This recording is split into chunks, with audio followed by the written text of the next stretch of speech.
Hello everyone, and welcome back to another daily reflection. I'm Clement Harold, a new employee here at the St. Paul Center. Today is Saturday of the 22nd week in Ordinary Time, and I hope you're having a good start to your weekend. Now, today's gospel comes from Luke chapter 6, verses 1 through 5. And this is, I think, a really important text. We find parallels in the other synoptics in Mark chapter 2 and in Matthew chapter 12. And I don't know about you, but this is one of those texts that I've read or heard many times growing up and always found it a little bit difficult. And here's what I'd say about that. The sort of problematic that I see in this text is that Jesus' response doesn't feel completely satisfactory. And maybe I'm the only one, but hear me out. Pope Benedict in his book, Jesus of Nazareth, talks about this, the way that this particular text and others like it have often been favored by more liberal interpretations of Jesus, portraying Jesus as the radical reformer who took those conservative, regressive Jewish ideas and said, no, you should make exceptions to the rules. The rules aren't important. The law's not that important. What's more important is that you feel comfortable.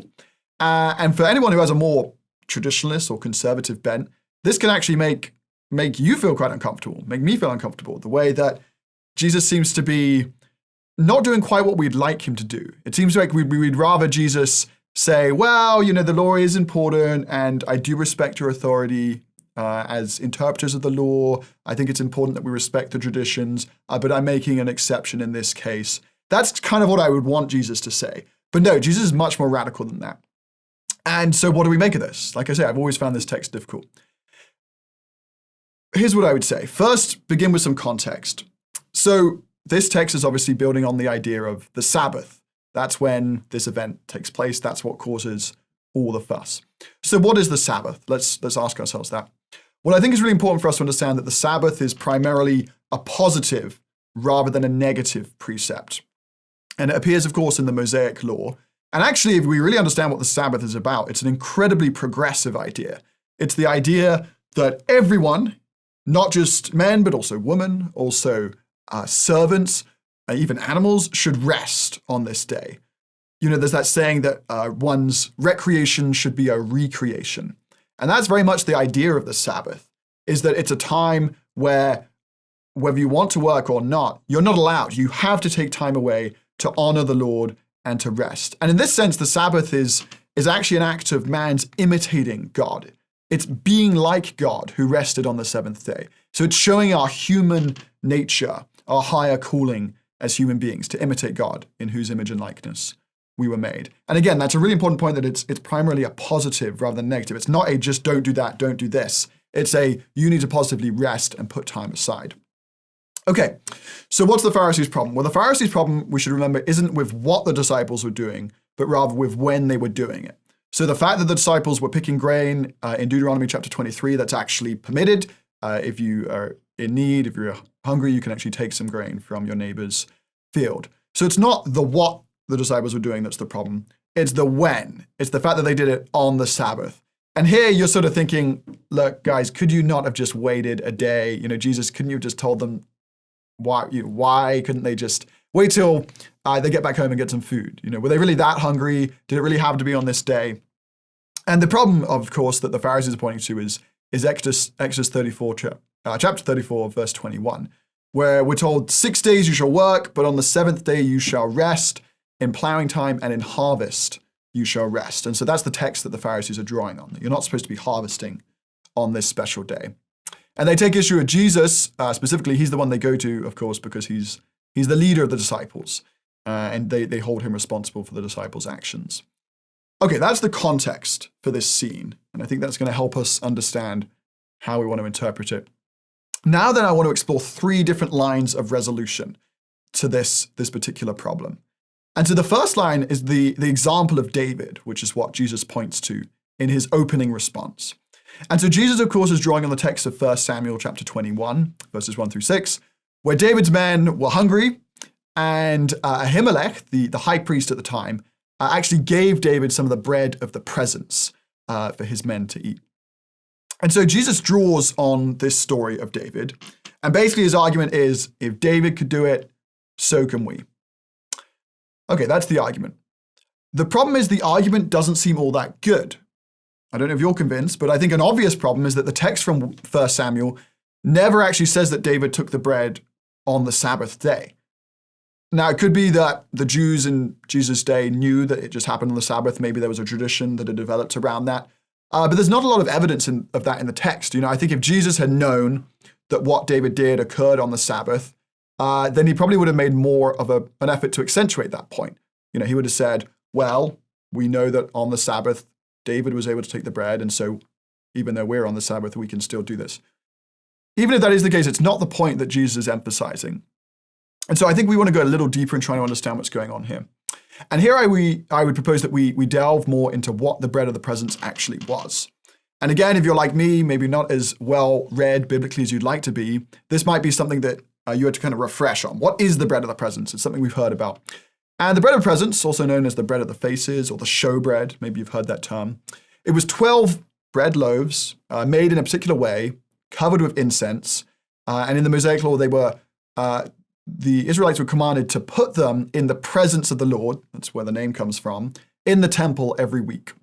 And these 12 loaves were a constant reminder, they were always there, of God's covenant with the 12 tribes of Israel. And there's obviously some really cool parallels here for Catholics with the idea of perpetual adoration, Jesus, the bread of life, not just the new manna, but the new bread of the presence and all of that. And we won't go into that. That's maybe for another time. But this idea then that you have these 12 loaves, which are replaced every Sabbath. And from Leviticus 24, we're told that explicitly that the old bread would then be given to the priests to eat. And when would they eat it? Well, presumably they ate it on the Sabbath, the day that the loaves were exchanged. So every week the loaves are replaced and the priests eat the old loaves. And this, I think, is really interesting because whereas for your average Jew, the Sabbath was a day of rest, as we've discussed, for the priests, the Sabbath could actually end up being maybe the busiest day of the week, ironically. It was a time for special sacrifices, for trimming the lamps, changing over the bread, and so on. And so, in other words, the one major exception to the Sabbath rule of rest was that of a priest going about his business. And what was one major aspect of the priest's sabbatical role? It was changing over and consuming the bread of the presence. And so I think there is one way for us to understand here what Jesus is getting at with his reference to the story of David. And that's that if David, who would go on to become the priest king of Israel, could eat the bread of the presence, and if his men, who we read in 1 Samuel 21, had abstained from sexual relations, then they could also eat the bread.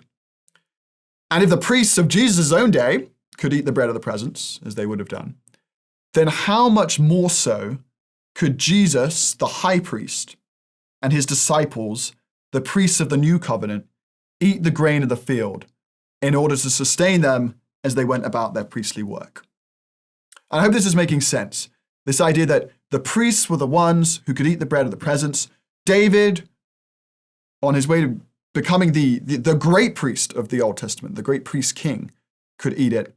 Then likewise, what Jesus is saying is that I, the high priest, and my disciples, who are also priests, that they too can share in this, and they can eat the grain of the field the same way that David could eat the bread of the presence. I think there's something important there. And we know in 1 Peter chapter 2 as well, this idea of the universal priesthood, which is part of the new covenant calling.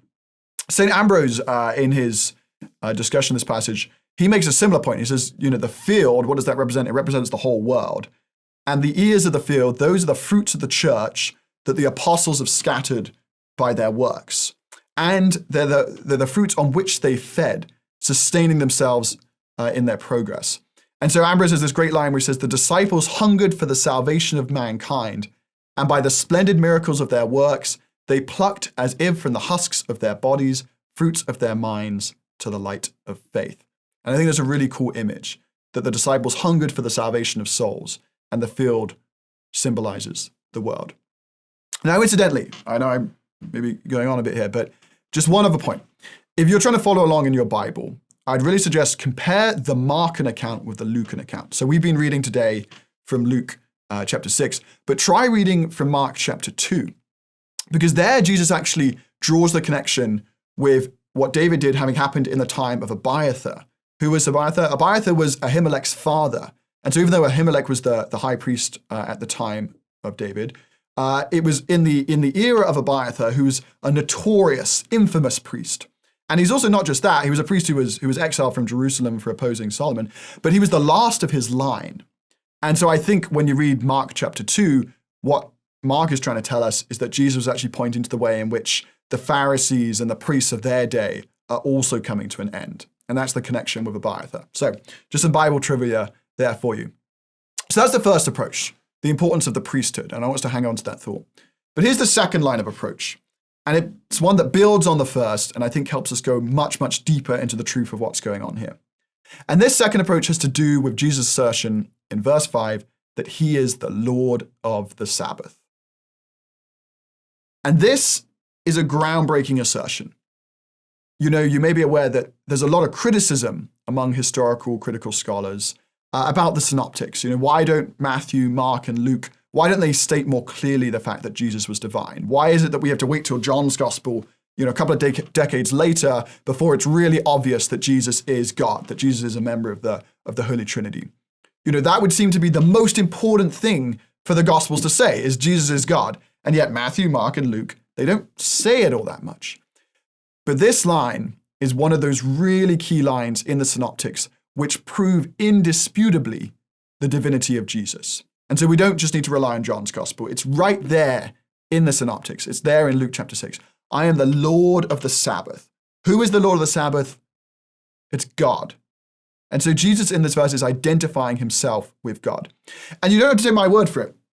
There's a great rabbi, he's passed away now, but Jacob Neusner, who's quoted numerous times in Pope Benedict's Jesus of Nazareth, the first volume.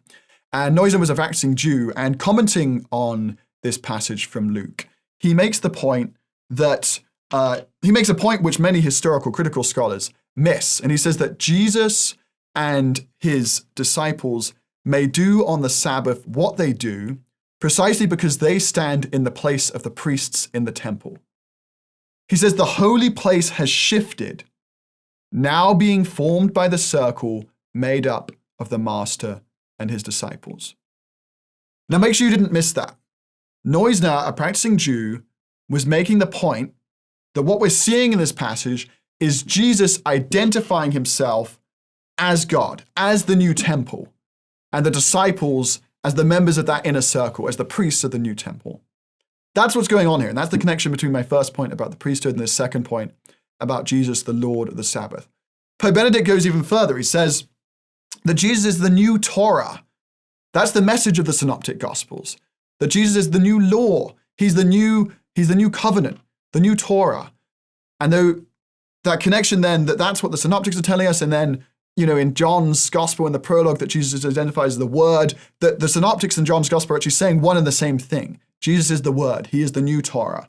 And so, again, Neusner is able to see this point, which many scholars cannot, that Jesus is very clearly, by saying he's the Lord of the Sabbath, by saying that he can do what King David did, and by saying that his disciples can eat the grain in the same way that priests can eat the bread of the presence, he's making the point that he is the fulfillment of the old, and he is the new priest, and his disciples are the priests of the new covenant. In a word, he's saying to the disciples, not disciples, to the Pharisees, he's saying, I'm God and you're not. And these disciples, these are my priests. So that's the second point I wanted to make. And the third point is a more simple one. And that's simply this. That what Jesus is getting at in this passage is he's getting at the deeper meaning of the law. And what we've seen when we get to Jesus' day in the 1st century AD is that with the rise of Second Temple Judaism, you'd had this excessive legalism crop up. And you see this in the conduct of the Pharisees and the scribes. And it's really interesting to me in Matthew's account of the disciples eating the grain in Matthew 12. That comes right after Jesus making his point about his burden being easy. That he has a yoke that is easy, a burden that is light. And he says, come to me, you that are overburdened. I think it's really striking that Matthew chooses to place that immediately followed by this question of eating the grain on the Sabbath, where you have the Pharisees criticizing Jesus, saying, you shouldn't do that. Whereas the real message of Jesus is that you guys have missed the deeper purpose of the law. You've missed the deeper purpose of the Sabbath. Because what was the Sabbath about? The Sabbath wasn't about being hungry. It wasn't saying you couldn't eat. The Sabbath was about protecting people's, in modern language, we say protecting people's rights, saying that you can't be forced to work more than 6 days a week. And so primarily the Sabbath, as we said at the beginning, is about rest. It's about imitating God. It's about going about the work of the kingdom. For the priests, it's about going about their priestly work, which is exactly what the disciples were doing. And so the Pharisees, when they take issue with that, they're missing the deeper purpose of what this is all about. And actually, if you go back and look at Exodus 34:21, which is what the Pharisees are drawing on, it doesn't even explicitly condemn what the disciples did. It just says you can't harvest on the Sabbath. It doesn't say anything about plucking from the grain. And so, maybe there's different interpretations there in first century Judaism. Well, the key question is who gets to decide? The Pharisees have a very legalist interpretation. Jesus' point to them is, no, I am the Lord of the Sabbath. Your interpretation is wrong. It's missing the bigger picture. Jesus might also point to parts of the Old Testament like 1 Maccabees chapter 2. If you remember where the Jews in their revolt, they suspend the Sabbath so that they're able to defend themselves even on the Sabbath. And so there's precedent in the Old Testament for making these exceptions, which aren't even really exceptions. They're really properly understanding what the Sabbath, what the law was about. And so I think it's a worthwhile question to ask, well, were the Pharisees, were they able to understand this? Is Jesus being a little harsh on them for not getting this? Can we blame the Pharisees for their approach? Maybe they were a little excessive, maybe they're a little conservative, a little legalistic, but can we really blame them? Well, I think we have to say yes. I think this is Jesus' point, is that when we consider the Old Testament, what you actually see is you see this meta-narrative of a God who loves his people and a God whose precepts are not to burden his people, but to redeem them. We see this in places like Hosea 6:6, which Jesus actually quotes. I desire mercy, not sacrifice. We see it in 1 Samuel chapter 15, where the prophet Samuel says to Saul, don't you understand that obedience to God is far more important than sacrifice to God? We see it in Psalm 51, the great Miserere. Burnt offering from me you would refuse, the psalmist says. My sacrifice, a humble spirit, a contrite, humble heart, is what the psalmist says. That the real sacrifice is my heart being given to God in humility and not an outward sacrifice, important though that may be. That's not the primary meaning. And then even right back in Deuteronomy 30, going almost back to the beginning, Deuteronomy 30, chapter 6, where God says to Israel, I will circumcise your hearts. A really profound, intense image where he's saying, this is the deeper purpose, circumcising your hearts. That I want your hearts. I don't just want your goods, your sacrifices, your outward external conduct. It's your heart that I want. And so this is a thread throughout the whole Old Testament. And for those of us Catholics, we don't understand it because we're so biblically illiterate. We know so little of our Old Testament heritage. But when you really see those clues, you begin to see what Jesus is getting at. That the Pharisees, they're not just slightly wrong, they're missing the whole point of the Old Covenant. They're missing the whole big picture. And so for them to come and criticize Jesus in their way, to fail to see who he is as the new high priest, the new Lord of the Sabbath, they don't just make a minor error, they make a cataclysmic error. And so here's what I'd end on. It's really interesting to me the way that Jesus insults the pride of the Pharisees. He says, have you not read, in 1 Samuel? And for them, they would be so well read in the Old Testament. Of course they'd read it, but they've missed its point. And it's interesting to me as well. Again, if you have your Bible open, just go back to the previous chapter. We're reading today from the beginning of Luke chapter 6. But it's really interesting the end of Luke chapter 5. What does Jesus compare himself to? The new wine. And what's weird about that comparison? Well, the weird thing is nobody wants new wine. Everyone knows that new wine isn't as good as old wine. But I think Jesus' point there is that new wine, though maybe not as pleasant to the taste, over time it matures and becomes richer and far greater than what it had been. And so I think Jesus' point in Luke 5 and then continued in Luke 6 is that he's going to take some getting used to. But if we come to him for who he is and we really seek to grow in our understanding of and relationship with him, then he will become that kind of wine that matures over time and that we grow in our appreciation for.